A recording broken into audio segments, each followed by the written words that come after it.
일단은 가족 간의 현금 거래를 함에 있어서 네. 대부분의 경우에 있어서는 이제 가족 간의 현금 거래를 하면 사후적으로 반드시 문제가 될 것이다라고 그런 통념적으로 알고 계시는데, 네. 이제 가족 간의 현금 거래를 함에 있어서 중요한 거는 그게 반드시 문제가 된다기보다는 내가 이제 하고자 하는 이 거래의 본질이 과연 세법에서 정하고 있는 비과세 대상이 맞는지, 부합을 하는지 자금을 움직이기 전에 미리 한번 좀 판단해 볼 필요가 있습니다. 그렇군요. 세법에서는 실제로 학자금이나 혹은 이제 생활비, 그리고 부조금, 축의금, 뭐 혼수용품 이런 등등의 부분에 대해서는 비과세를 규정을 하고 있습니다. 실제로. 네. 그렇지만 우리가 그 내용에 대해서 모호하다고 느껴지는 이유는 사회 통념상 타당한 범위 내로 지출한 금액으로만 인정을 한다라고까지만 표현을 하고 있기 때문에 그래요. 네. 근데 실제로 법에서도 그 내용을 정량적인 금액으로 명시를 할 수가 없죠. 네. 왜냐하면 이러한 지출은 가정마다, 개인마다 워낙 상대적인 비중이 크기 때문에 정량적인 금액으로 명시를 할 수 없습니다. 그래서 이 생활비 낙자금을 지급하고자 할 때 혹은 받을 때에는 한 3가지 정도만 기억을 하시면 좋을 것 같아요. 네. 우선 첫 번째는 생활비나 학자금을 받아가는 사람이 그 목적대로 사용을 하는지, 쉽게 말해서 거래의 진실성입니다. 네. 내가 부모님한테 생활비 낙자금을 받았는데 실제로 일부는 생활비 낙자금을 쓸 수가 있겠죠. 네. 그리고 남는 금액은 내가 의도하든 의도하지 않든 뭐 내 예적금을 형성을 한다든가 혹은 뭐 내가 부동산을 구입하는데 취득 자금으로 사용을 한다든가 하면은 당연히 그 부분에 대해서는 생활비 낙자금으로 쓴 게 아니기 때문에 비과세에서 제외가 되는 것이고, 두 번째는 이 생활비 낙자금을 내가 받는 사람으로 하여금 내가 지급을 하는 사람으로 봤을 때 반드시 부양 의무가 있는지를 살펴볼 필요가 있어요. 가장 대표적인 예시가 우리나라에 살고 있는 할아버지 할머니가 외국에 살고 있는 손자 손녀한테 뭐 유학 중인 손자 손녀가 있을 수가 있겠죠. 학자금이나 생활비로 돈을 지급하는 겁니다. 네. 세법에서 봤을 때는 우리가 관념상으로 봤을 때 할아버지 할머니는 당연히 손자 손녀한테 좀 그걸 지원할 수도 있겠다라고 생각할 수도 있겠습니다만은, 세법에서 봤을 때 이 손자 손녀에 대한 부양 의무가 있는 사람은 그들의 부모이지 할아버지 할머니가 아니다.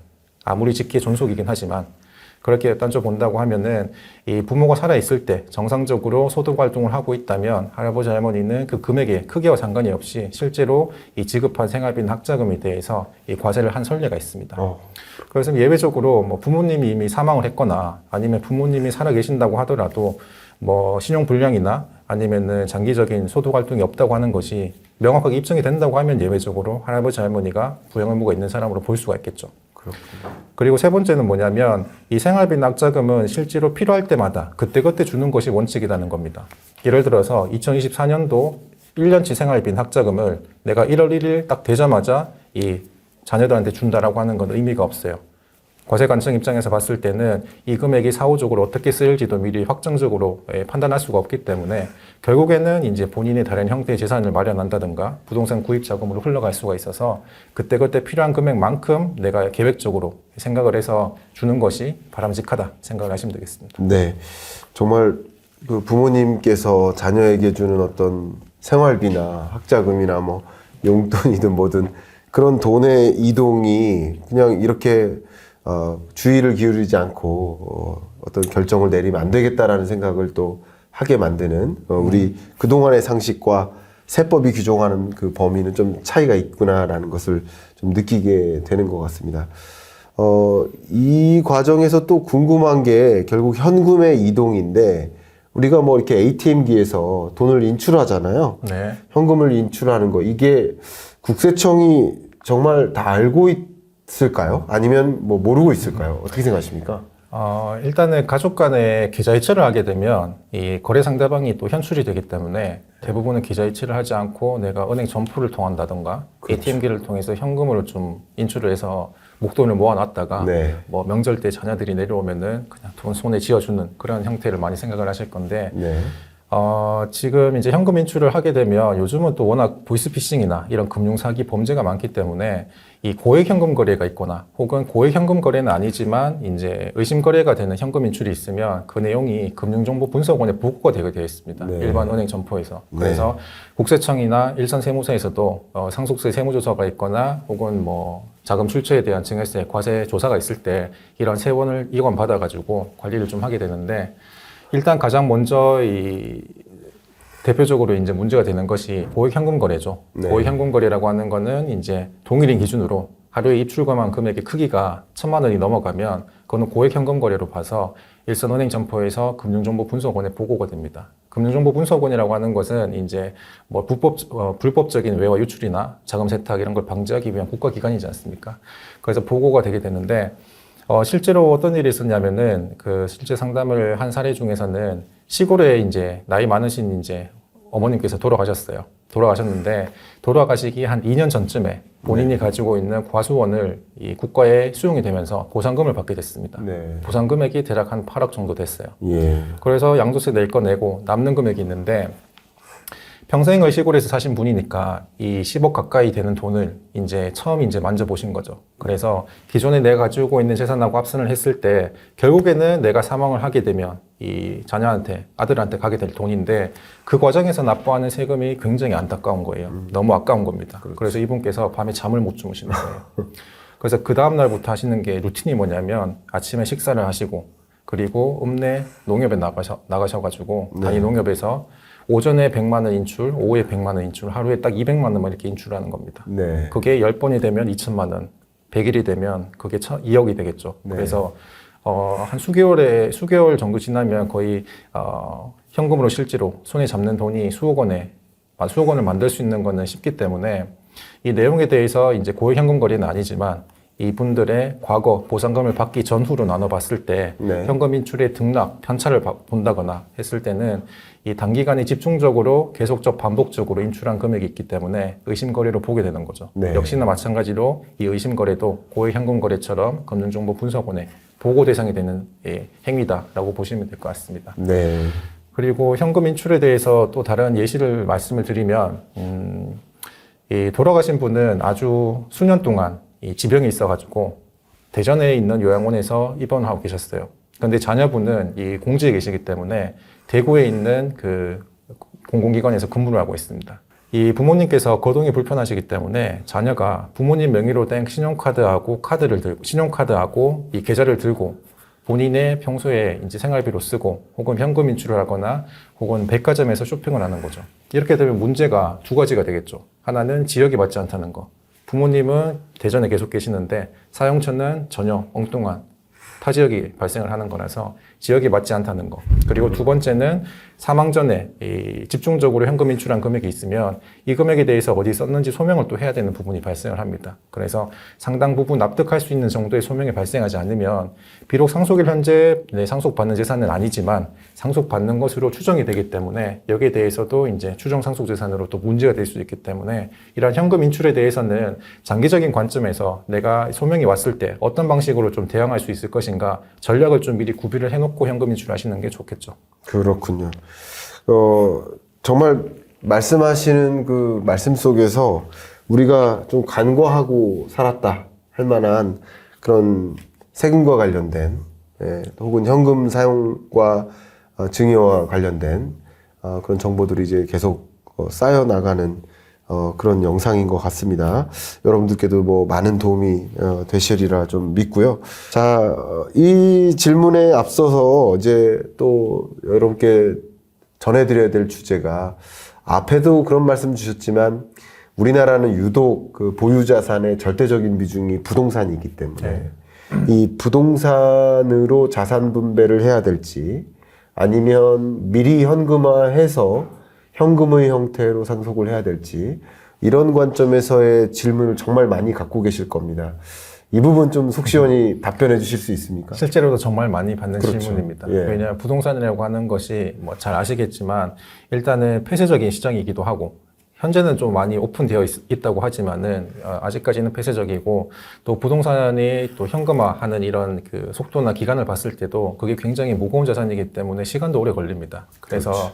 이 부동산에 대해서 내가 그대로 상속을 할지 혹은 재산을 물려줄지 아니면 이걸 일정 부분 현금화해서 현금 형태로 물려줄지에 대한 고민이 굉장히 많은데 일단은 현금화했을 때 일단 현금화해서 물려주는 경우에 좀 유리한 점 크게 세 가지를 좀 말씀을 드리면 첫 번째는 상속 재산에 대한 포트폴리오가 대부분 부동산인 경우가 굉장히 많은 경우가 있어요. 그 각 가정마다. 그렇죠. 그래서 이 상속 받는 사람 입장에서는 이 상속 재산의 가치는 상당히 높음에도 불구하고 이 상속세라고 하는 거액의 세금을 납부할 때에는 납부할 수 있는 재원이 많지 않는 경우가 굉장히 많습니다. 그렇죠. 그래서 이 부모님 입장에서는 살아생전에 이러한 부분에 대해서 좀 미리 한번 그 해안을 발의를 하셔가지고 전체 재산 중에 일부분 정도를 현금화하고 난 다음에 계획적으로 내가 남은 금액 동안 내 병원비나 간병비나 생활비로 쓸 수가 있는 것이고 남은 금액은 이제 자녀분들한테 좀 물려주게 되면 자녀 입장에서는 그래도 상속세를 납부할 수 있는 재원이 전체적인 금액은 아니다 하더라도 어느 정도 숨통이 좀 트일 수 있기 때문에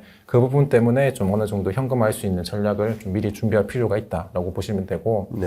상속세라고 하는 특징이 굉장히 큰 세금에 대해서 발생을 하기 때문에 이 상속세를 한꺼번에 일시에 내시는 분이 거의 잘 없습니다. 대부분은 10년 동안 최대 10년 동안 나눠낼 수 있는 매년 연부연납을 할 수 있는 그 제도를 이용을 하는데 네. 연부연납도 그냥 해주는 것이 아니고 국가에서 그에 상응하는 담보를 또 제공을 해야 되고 그리고 연보연납을 하게 되면 연보연납 가산금이라고 하는 게 있습니다. 이 가산금액이 최근에 또 올랐습니다. 기준금리가 올랐기 때문에 지난 3월 22일 이후부터는 연 3.5% 정도 가산금액이 있기 때문에 이 가산금조차 내가 낼 세금이라고 판단을 하게 되면 이 전체 세금, 전체 이 자산 포트폴리오 중에 이 부동산 비중이 압도적으로 높다면 일부분을 현금으로 해서 연부연납하는 금액의 비중을, 연부연납하는 이 세금 비중을 좀 줄이는 것이 상속인 입장에서는 장기적으로 좀 세금을 줄이는 또 하나의 전략이 되지 않을까라고 생각이 들고 두 번째는 이 현금으로 받을 때는 마찬가지로 현금도 역시 자산이기 때문에 형태만 다를 뿐이지 부동산을 상속받을 때하고 마찬가지로 상속세는 당연히 나오게 되어 있어요. 재산을 구성을 합니다. 그렇지만 현금을 상속받을 때는 이 취득세가 없죠. 상속인 입장에서. 예. 방금 말씀드린 것처럼 뭐 재산 포트폴리오가 부동산이 대부분이다라고 한다면 상속인 입장에서는 이 상속세를 마련하는 재원도 고민이긴 하지만 취득세도 이게 어떻게 마련할 것인가 같이 고민이 들 수밖에 없어요. 그렇겠네요. 예를 들어서 부동산이 기준 시가가 25억 원짜리 부동산이 있다라고 하면은 상속을 받았을 때 취득세율이 대략 3.16% 정도가 됩니다. 네. 그러면은 대략 8천만 원 정도가 취득세로 산정이 돼요. 네. 그리고 취득세도 마찬가지로 이 상속세 신고 납부 기한하고 동일합니다. 그래서 부모님이 사망한 날 속하는 달을 제외하고 부모님이 사망한 날이 속하는 달을 제외하고 6개월 이내에 취득세를 납부를 해야 되기 때문에 상속인 입장에서라면 앞서 말씀드린 상속세 납부할 수 있는 재원을 마련한다는 취지뿐만 아니고 취득세에 대한 부담도 좀 해지를 할 수 있기 때문에 이 현금 부분을 어느 정도 상속받는 것도 하나의 전략이 될 수 있다라고 말씀을 드리고 마지막 하나는 이제 이미 상속재산을 두고 가족들 간에 불화가 있는 경우가 굉장히 많습니다.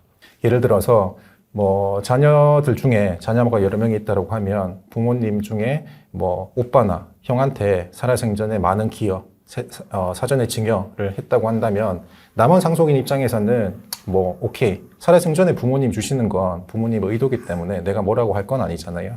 근데 이미 그렇게 많이 줬으면 남아있는 상속재산에 대해서는 어느 정도 이 정산에 대한 개념이 항상 있습니다. 특히나 요즘 젊은 세대는 저를 포함해서 불평등이 굉장히 민감하기 때문에 이 살아있을 때 내가 증여받은 금액이 있으면 그 금액을 제외하고 나머지 상속인에 대한 정산의식이 항상 남아있습니다. 근데 상속받는 재산에 대해서도 균등하게 상속을 하라라고 하면 납득을 할 수가 없는 거죠. 네. 이런 경우에는 차라리 내가 상속재산을 받는 게 아니고 뭐 공유물 분할 청구 소송을 해서 차라리 현금화를 하고 난 다음에 내 몫을 가져가겠다라고 하는 경우가 많습니다. 근데 문제는 이 과정에서 발생을 하는 거죠. 이 부모님이 바라는 게 상속이라고 하는 것이 좀 이제 관념적으로는 이제 재산을 물려주고 상속인들이 좀 잘 살라고 물려주는 건데 그 과정에서 이제 자녀들이 뭐 법원에서 본다거나 혹은 이 상속재산이 아주 헐값에 공중에 분이 된다라고 한다 그러면 부모님 입장에서는 절대 바라는 게 아니겠죠. 아주 최악의 시나리오이기 때문에 그 내용을 애초에 생각을 하기 싫은 겁니다. 그래서 살아생전에 일부분을 내가 현금화해가지고 내가 계획적으로 쓰고 난 다음에 차라리 눈에 보이지 않는 현금으로 다 나눠 가져라라고 하는 것도 실제로 현금을 내가 전환하는데 많은 그 이유가 됩니다. 네. 부동산 자산 분배와 관련해서 정말 미리 현금화해야 될지 하는 질문들 정말 많이 갖고 계실 텐데 여러 가지 사례를 통해서 그 설명을 충분히 해내 주신 것 같습니다. 제가 제 주변에서 갖고 있는 그 걱정이나 의문이 하나가 있는데 네. 그 질문을 한번 드려볼게요. 네. 부동산 관련이니까.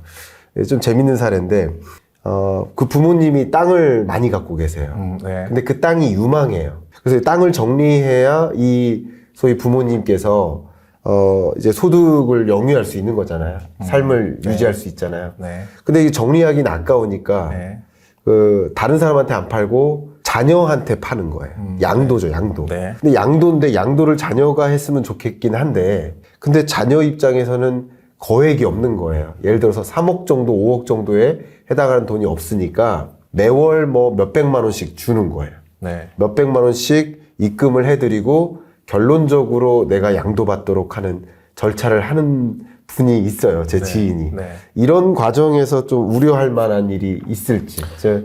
지인 잘 보고 있죠? 네, 이 부분 꼭 보세요. 네. 일반적으로라고 한다면 보통 이제 우리가 관념적으로 계약을 하기 나름이긴 합니다만은 부동산을 이전하는 과정에서는 뭐 계약금, 중도금 몇 차, 잔금 네. 이렇게 나눌 수가 있는데 이렇게 아주 장기적으로 긴 호흡으로 봤을 때 내가 부모님한테 지급하는 금액이 과연 그것이 이제 자녀로서 부모님을 복양하기 위한 이런 네. 생활비가 아닐까? 예. 혹은 실제로 생활비가 아니라면 우리가 주장하고 싶은 거는 부동산에 대한 매매 자금인데 왜냐하면 자금이 없으니까 조금이라도 생길 때마다 주는 것이 내가 부동산을 구입하는 자금이다라고 주장을 할 수가 있죠. 근데 네. 세법에서 바라보는 것은 이 내용이 과연 부동산 구입 자금으로 볼 수 있을 것인가 아니면 생활비로 봐서 이 부동산 구입 자금하고는 전혀 상관이 없는 금원으로 볼 것인가에 대한 부분이 그게 첫 번째 쟁점일 것 같고 네. 만약에 그 금액에 대해서 내가 부동산 구입하는 자금으로 내가 주장을 하고 싶다라고 한다면 당사자 간에 특정 기간을 두고 이 기간 동안에 발생하는 이 각종 이 서로 간의 계좌 이체한 금액에 대해서는 부동산 매매 대금으로 볼 수 있는 정도의 확인서 정도는 좀 필요할 것 같습니다. 확인서. 네, 확인 정도 계약서와 확인서. 네, 필요할 것 같기 때문에 이런 식으로 부동산 매매 계약을 체결하고 네. 양도할 것이다라는 네. 일종의 문서를 갖고 있을 때 맞습니다. 이런 이 현금 거래가 문제 없이 작용될 것이다라고 말씀을 주신 것 같네요. 실제로도 이제 방금 말씀하신 사례에 대해서 상담을 해드린 적이 굉장히 많습니다. 네. 실제 상담을 하신 분 중에는 그 의성에, 경북 의성에 마늘을 직접 이제 본인이 아주 대규모로 네. 수확을 해가지고 직판장에 팔고 개인적으로도 파시는 분이 있는데